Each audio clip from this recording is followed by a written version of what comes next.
Karma. Question often arises, why do bad things happen to good people? Wonderful, religious, spiritual people, they suffer. Innocent children suffer. Why? If God is loving, why does this happen? It's karma. What does karma mean? Now, karma generally is used to mean the results of activities. But in the Vedic tradition, karma means simply activity. So there's karma and vikarma. Karma means positive activities because we're acting all the time. When we're acting in accordance with our duty, in accordance with divine laws, then we're creating good karma and we'll be able to enjoy and reduce suffering in the future. On the other hand, if we perform sinful activities, activities that cause suffering to ourselves, to other people, this is called vikarma, and that creates bad results. So where somebody is beautiful, they have a good family, they're rich, and they're very educated, this is a result of good karma. And if somebody is poor, not good looking, not very favorable family, and not educated, this is a result of bad karma. It means bad activities that we've performed in the past. So there's a saying, what you sow, you'll reap. Whatever we do, it's going to come back on us. What goes round, comes round. To every action, there's a reaction. So whatever we do, there's a result.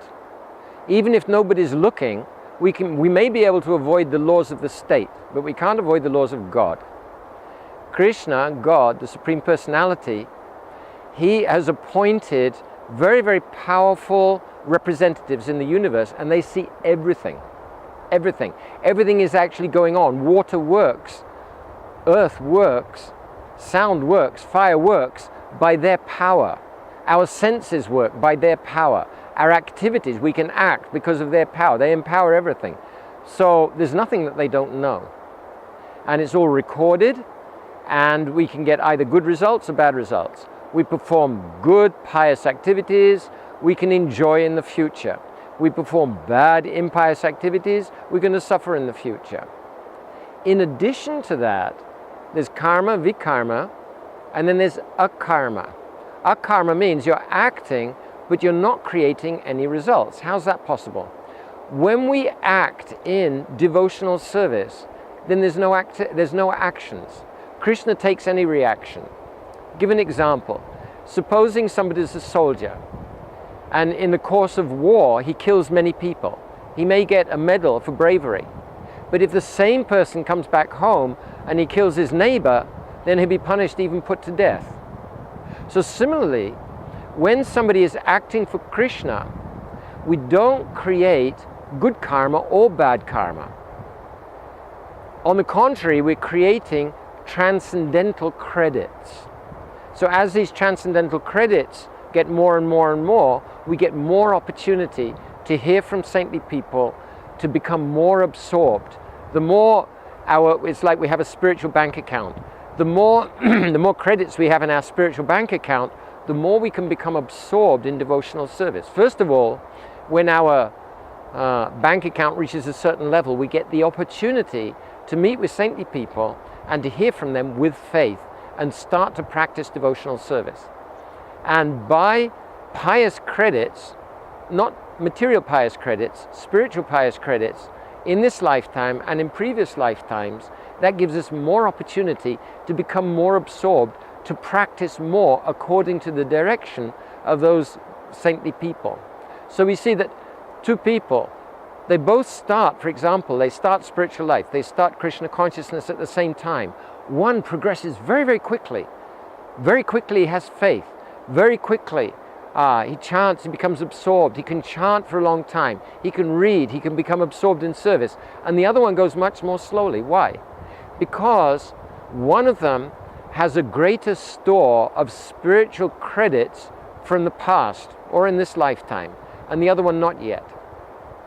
If we don't have that, then we're going to have to be patient.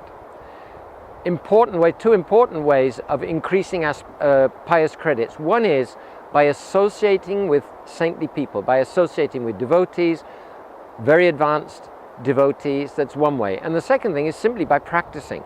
the more we practice and the more we become absorbed in our practice, not just practicing automatically, performing like ritualistic activities, religious activities, but performing our spiritual practice and becoming absorbed, then that gives us more and more spiritual credits. And the more we become absorbed, the more we'll be able to become absorbed. So good karma means that we can enjoy materially in the future. Bad karma means impious activities means that we're going to suffer in the future. And devotional service, it takes away both the pious and the impious results. It means one might say, okay, I'd like to lose my bad karma, but I don't want to lose my good karma. But good karma is always also a problem, because you're going to have to come back to enjoy that karma. This is the thing. We need to come back to the spiritual world and enjoy that karma. So Krishna is very kind. He takes away the bad karma, he takes away the good karma, and he gives us, practicing devotees, he gives us the opportunity to meet with spiritual people, to meet with practicing devotees, to meet with very advanced practicing devotees, to hear from them with faith, and to begin to absorb ourselves in devotional practice, become spiritually purified, become spiritually enlivened, and advance in our spiritual practice from where we are at the moment to divine love, bhav and prema.